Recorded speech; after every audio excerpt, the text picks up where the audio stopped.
This is Radio Health Journal. I'm Nancy Benson. This week, immortality, or living so long you might as well call it that. This is not snake oil, this is science. And that's probably, again, one of the reasons we use the word immortality, because to differentiate it from simply living another 10 years or maybe 100 years.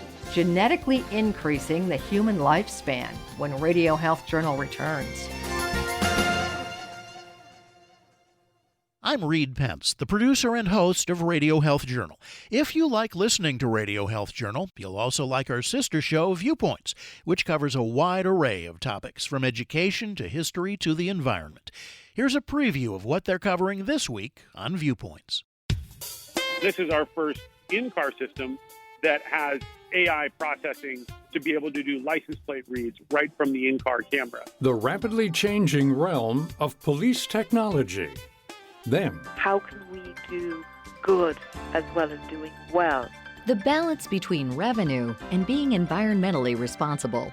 I'm Marty Peterson. And I'm Gary Price. These stories in depth this week on your public affairs magazine, Viewpoints. Listen to Radio Health Journal and Viewpoints on your favorite radio station. And subscribe and listen anytime on Apple Podcasts, Google Play, and Spotify. Also, follow us on Instagram and Twitter at Radio Health Journal. Imagine that you could live to be 300 years old, in good health, playing tennis, writing all the books you ever dreamed of writing, meeting your great-great-great-great-grandchildren.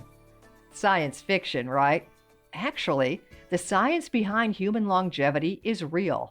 And some people say it's just a matter of time before we all live this long. This is not snake oil, this is science. And that's probably, again, one of the reasons we use the word immortality, because to differentiate it from simply living another 10 years or maybe, 100 years, which until recently seemed so outrageous. We're talking about living much longer than that.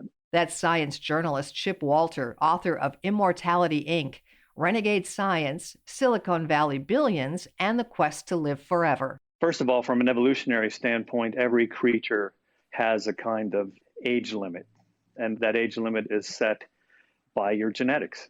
And they're set because of the way you've evolved, the worlds in which you've evolved. In the case of humans, we can seem to be able to live a maximum of about 120 years. There are very few people that live that long, but there are no people that live longer than that, at least no one that we know of. So somewhere in there, in our genes, are certain switches that seem to exist that cause us to age. With the help of Ancestry.com, a company that's collected millions of gene samples from people all over the world, researchers have studied the genes of centenarians and beyond, hoping to discover the secret of their longevity. Is there some magic gene? And the answer is no, there isn't. The truth is, the reason why people live unusually long is because they don't have more bad genes. It's not that you have a particularly good gene, but everyone has bad genes. It's just people that get a wrong hand and they get some bad genes, they die earlier. And if they are lucky enough to have very few bad genes, then they will live unusually long. Researchers believe that by identifying these bad genes, individuals can be proactive and take steps to prevent disease from developing in the future. Let's say that you have a predilection for diabetes. When diabetes starts to create all sorts of problems down the road, all of your organs begin to suffer, your quality of health begins to suffer. Some of this could be genetic, some of it could be lifestyle, but at least if you know ahead of time that genetically you may be predisposed at a certain age to begin to have problems, then you could get on top of those problems ahead of time and you would have to deal with them. Learning all of this, Walter was curious about what his own health might be 10 years down the road.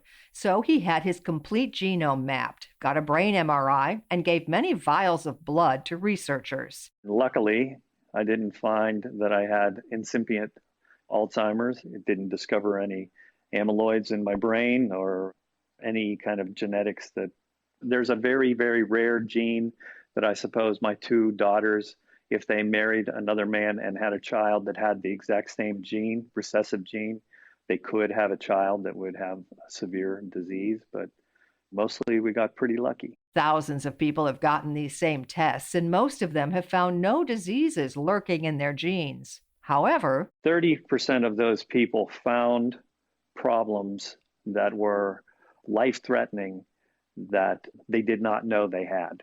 And most of these people go through this thinking that they're healthy. So on the one hand, bad news, but better than not finding out at all.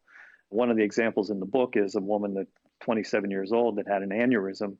She could have blown it out at any time and she would have died, but they found it and they fixed it, and now she's healthy. but what about cost? All this testing isn't covered by insurance, at least not yet.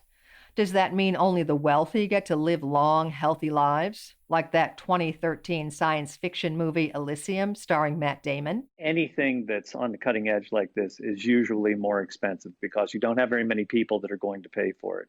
Right now, you have to have people that have a certain amount of money who are willing to go in and basically subsidize, this sort of thing. I don't think it necessarily means that only the wealthy will be able to use these sorts of procedures and services.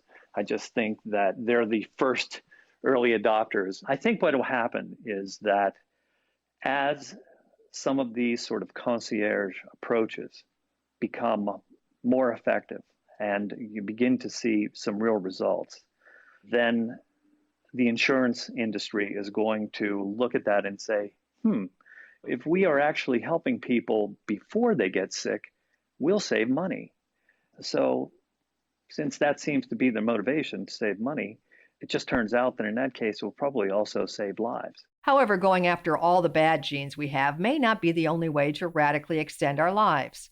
Back in the early 1990s, molecular biologist Cynthia Kenyon made an important discovery. By modifying just 2 genes in a lowly roundworm called C. elegans, its lifespan was doubled and in robust health. Since then, researchers have looked for a way to similarly flip a switch, so to speak, and create the same effect in humans. The research is even financially backed by Big Pharma's AbbVie and Google Ventures to the tune of hundreds of millions of dollars. One of the big questions that people always ask whenever we discuss this idea and this book is, well, what is going to happen if everyone lives this long? Are we going to just burn the planet down? Are there going to be too many people? Will we be too crowded? Whenever people begin living hundreds of years, and this isn't going to happen just the flip of a switch, but whenever we live that long, it's going to capsize everything. It's going to capsize economics, society, personal relationships, religion. So I think that we have to be aware that this is coming and try to get on top of it before it gets on top of us. You can get on top of the questions and the possibilities in Chip Walter's book, Immortality, Inc., available now. You can learn more about all our guests by visiting our website at radiohealthjournal.net. Our writer-producer this week is Polly Hansen. Studio production by Jason Dickey. I'm Nancy Benson. Radio Health Journal returns in just a moment.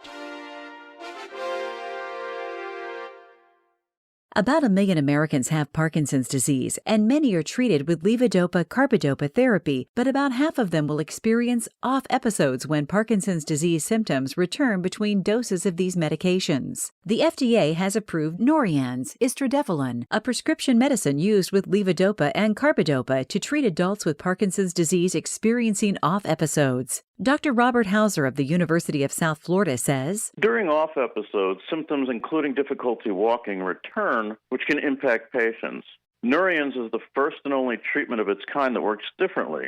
In clinical trials, Norian's significantly decreased the amount of off time that patients experience and increased the amount of time patients had good symptom control between doses. Norian's may cause serious side effects including uncontrolled sudden movements, dyskinesia, hallucinations, and other symptoms of psychosis, as well as compulsive behaviors and an inability to control them. The more common side effects of Norian's include uncontrolled movements, dyskinesia, dizziness, constipation, nausea, hallucinations, and problems sleeping, insomnia. If you or your family notice that you are developing any new or unusual symptoms or behaviors, talk to your healthcare provider. These are not all the possible side effects of Norians. Call your doctor for medical advice about side effects. You may report side effects to FDA at 1-800-FDA-1088. Before you take Norians, tell your healthcare provider about all your medical conditions, including if you have a history of dyskinesia, have reduced liver function, and smoke cigarettes or use other tobacco products. Tell your healthcare provider about all the medicines you take, including prescription and over-the-counter medicines, vitamins, and herbal supplements. Norians may affect the way other medicines work, and other medicines may affect how Norians works. To get more information about Norians, consumers can call 1-800-NOURIANZ or go to www.norians.com. Brought to you by Kiowa Kirin. And that's Radio Health Journal for this week. Radio Health Journal is a production of MediaTrax Communications. Follow us on Twitter, Facebook, and Instagram to learn more. And check Apple Podcasts, Google Play, and Spotify for a library of past programs. Plus, you'll always find previous segments and information about our guests at radiohealthjournal.org. Join us again next week for another edition of Radio Health Journal. Coming up next week on Radio Health Journal. It affects their appearance in most cases. It affects their emotional state. It affects their reproductive potential. It's really a life-changing and often devastating condition. The many symptoms of polycystic ovary syndrome. Then the dreams of children in poverty. They all want to be something when they're kids, and the trajectory is blocked for poor children and minority children, and is wide open for many affluent children who are part of the mainstream. All that and more on Radio Health Journal.